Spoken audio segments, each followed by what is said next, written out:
Bijna de helft van de Zeeuwen ziet niets in het nieuwe vervoersplan van de provincie.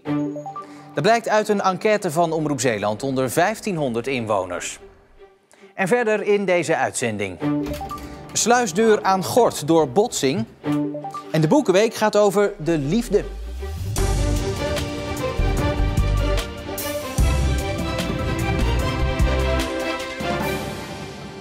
Goedenavond. Geen haltes meer in de dorpen, maar opstapplaatsen erbuiten.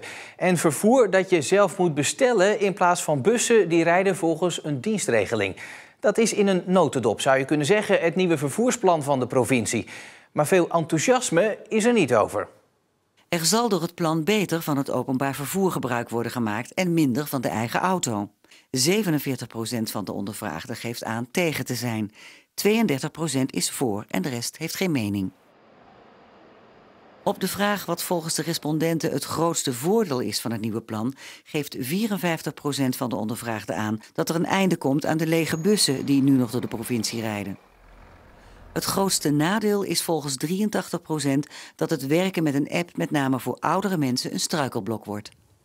Bij mij in de studio is Heiko Strietman, onze politiek verslaggever. Heiko, ja, veel kritiek dus en scepsis ook. Maar ja, je zou ook kunnen zeggen, de provincie doet dit ook niet voor de lol. Ja, klopt, er rijden nu gewoon nog te veel lege bussen buiten de spits door de provincie. En dat is simpelweg te duur, het openbaar vervoer daardoor. En dan is dit de beste oplossing, zegt de provincie. Vraaggestuurd vervoer. Wat mij dan vooral verbaast is dat, hoewel het publiek het dus niet ziet zitten, reizigersorganisatie Rover, die doorgaans toch vrij kritisch is, begrip toont. Het is vaker zo dat als er dingen veranderen, dat er mensen voordeel van hebben en dat er mensen nadeel van hebben. En de laatste groep die laat zich natuurlijk duidelijker horen dan de eerste groep. Dat is met wel meer veranderingen zo geweest. Maar wij kijken niet alleen naar de reizigers die nadeel hebben. We vinden natuurlijk wel dat dat niet te erg mag zijn. Dus als dat zo is, dan moet er echt wel wat tegenover staan. Maar het is niet zo dat we daarom vinden dat het helemaal niet door mag gaan. Want volgens Spaander is de huidige situatie, waarin er veel lege bussen buiten de spits door Zeeland rijden, op termijn niet houdbaar. Ik zit zelf ook heus wel eens in een bus waarvan ik denk, nou. Je denkt, het is wel moeilijk om dat te handhaven. Ja, kortom, Heiko, begrip van alle kanten. Maar zou iedereen wel beseffen dat dit nogal ingrijpend is? Nou, dat gevoel heb ik niet. Ik heb meerdere dorpsraden ook gesproken die zeggen, ja, wij hebben nog niet echt naar dat nieuwe OV-plan gekeken. Bij Rover idem dito. Ze hebben nog geen reactie of negatieve reacties gehad van de leden. Sowieso eigenlijk geen reacties. En dan merk je toch dat er een wat flexibelere opstelling is ten aanzien van dat plan. En welke goed weersaus je er uiteindelijk ook overheen legt. Het gaat gevolgen hebben voor bijvoorbeeld ouderen, mensen in het vervoer. En dus zal het voor de politiek nog een flinke uitdaging worden om het zo in te richten, ja, dat die nadelige gevolgen eigenlijk zo klein mogelijk blijven. Heiko, dankjewel. Op dit moment zijn er in Zeeland 916 bedden beschikbaar voor de opvang van Oekraïense vluchtelingen. Ongeveer 2/3 daarvan is ook daadwerkelijk bezet. Dat staat op de nieuwe website opvanginzeeland.nl die vandaag gelanceerd is. In de gemeente Tholen worden op dit moment de meeste vluchtelingen ondergebracht.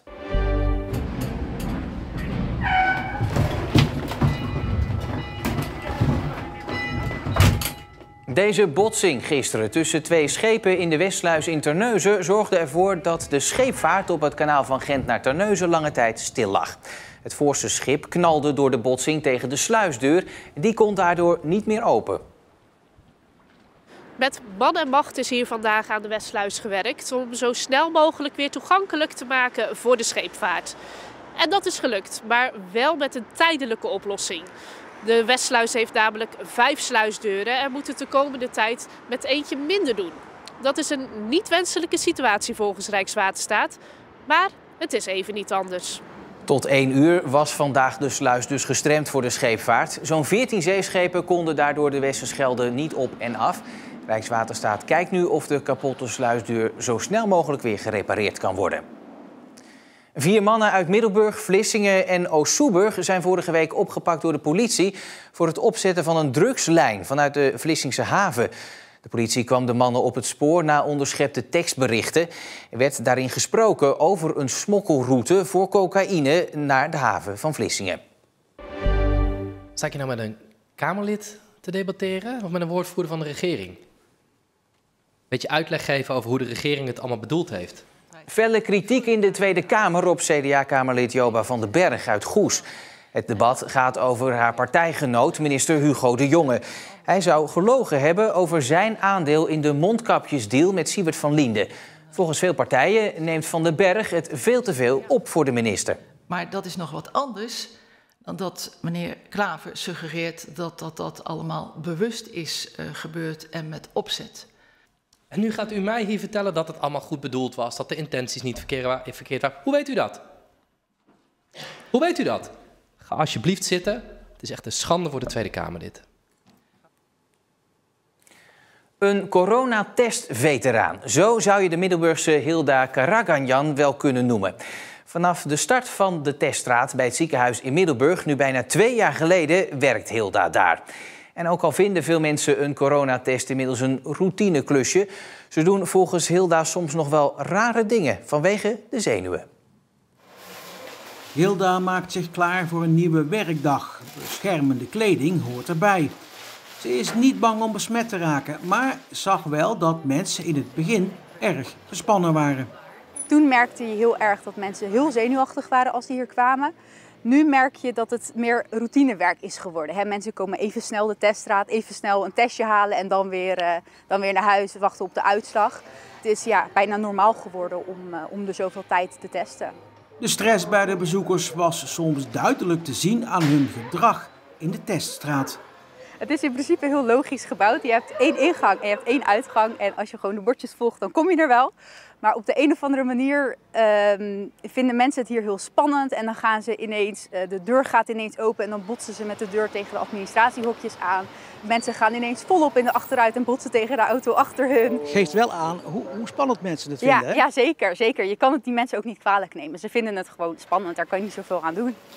Ook al zijn de mensen nu meer gewend aan het testen, Hilda merkt nog steeds dat mensen vaak extra afstand houden als ze horen waar ze werkt. Het is iets minder eng geworden, iets minder spannend. Maar vooralsnog, als ik dan zeg dat ik midden in het corona-epicentrum werk eigenlijk, denken mensen toch wel, een stapje terug. Ja, dat gebeurt dus echt, hè? Ja, dat gebeurt dus echt. Je hebt destijds de beslissing genomen om hier te komen werken. Nooit spijt van gehad? Nee, zeker niet. Nee, alleen maar meer bevestiging gehad dat ik op de juiste plek ben.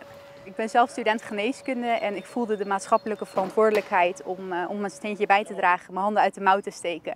En op mijn eigen manier een bijdrage te leveren om weer terug te gaan, hopelijk naar het normale normaal. Het zijn wel bijzondere mouwen waar je ze uit moet steken hier. Ja, ja inderdaad. Klopt, dat lukt niet helemaal met die jassen aan. Daar ben je inmiddels ook al aan gewend, mag ik hopen. Ja.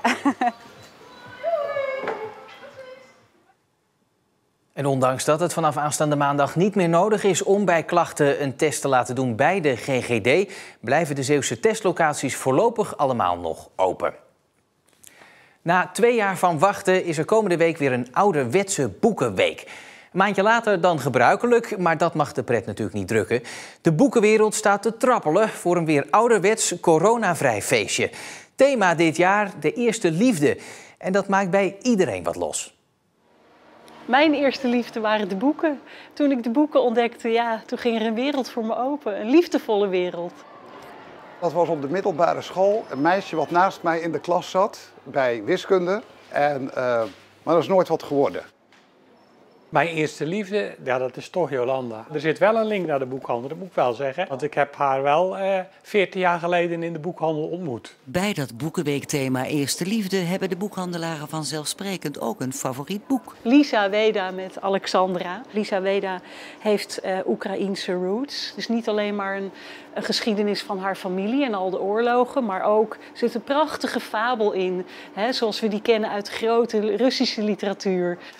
Schrijfster Sholeh Rezazadeh en het boek heet De hemel is altijd paars. Het gaat over een Iraanse vrouw die eigenlijk in Nederland verliefd wordt en praat over die liefde. Een ongelooflijk knap debuut vind ik dit. Het is een filosoof die over een thema schrijft waarvan we meestal denken dat is voor dominees en priesters, troost. Maar troost is zo essentieel voor het mensenleven dat deze Ignatieff is bij alle denkers in de geschiedenis langsgegaan. Dat als het leven tegen gaat vallen en je houdt toch van het leven, hoe hou je je dan staande en wat bedenk je om toch van het leven te blijven houden? Bij mij in de studio verslaggever Anke Tanihatu. Ja, bevlogenheid, enthousiasme alom. Maar ze hebben toch best een pittige tijd achter de rug, zou je kunnen zeggen, vanwege corona. Ja, de COVID heeft natuurlijk bij hen vooral voor gezorgd dat ze andere manieren moesten zoeken om bezig te blijven voor hun klanten. Nou, Margrethe Haan heeft bijvoorbeeld heel veel, in Vlissingen heel veel gedaan op social media. Anthony Veerles van de Koperen Tuin die heeft respect gekregen voor de postbodes, omdat hij zelf alles is gaan bezorgen, tot in de kleinste straatjes en steegjes. En ook de drukkerij in Middelburg had een enorme bezorgdienst, dus ze hebben niet stilgezeten. Nee, maar toch hadden ze ook een enorme concurrentie. Bol.com, Amazon, online, boekhandels deden het natuurlijk ook heel goed. Ja, en ik denk ook niet dat dat nog weggaat. Die concurrentie die blijft. En dan was er ook nog de komst van de e-reader, waardoor er al jaren wordt geroepen dat het papieren boek wel zijn langste tijd gehad zal hebben. Dat 1 op de 5 boekhandels binnen nu en 5 jaar gewoon ook zijn deuren moet sluiten. Maar deze Zeeuwse boekhandelaren die geloven daar echt niet in. Eerst zien dan geloven. Er zijn natuurlijk al heel vaak dramatische verhalen verteld over het boek en de boekhandel. Maar ik denk dat het ook best dus heel erg mee kan vallen met dat verhaal. Want mensen houden van hun boekhandel. Als je kijkt naar die eerste lockdown, hoe ontzettend veel aandacht we hebben gehad op televisie aan ondersteuning van bekende Nederlanders. Iedereen riep op, ga naar je boekhandel, koop lokaal. En dat heeft echt geholpen. Ja, we hebben een enorme vaste en trouwe klantenkring. En ik denk dat dat heel veel scheelt. Toen de e-reader kwam was het is gedaan met het boek. Ja, 5% van de omzet is nu e-book.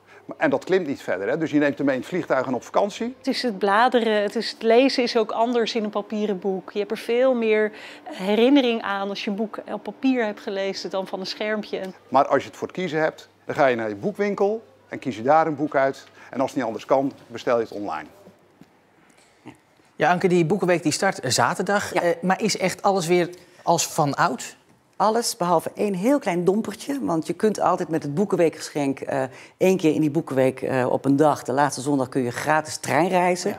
Maar dat gaat dit jaar niet door, want dat durft de NS nog niet aan, vanwege de drukte. Dan maar gewoon thuis op de bank. Ja. Dankjewel.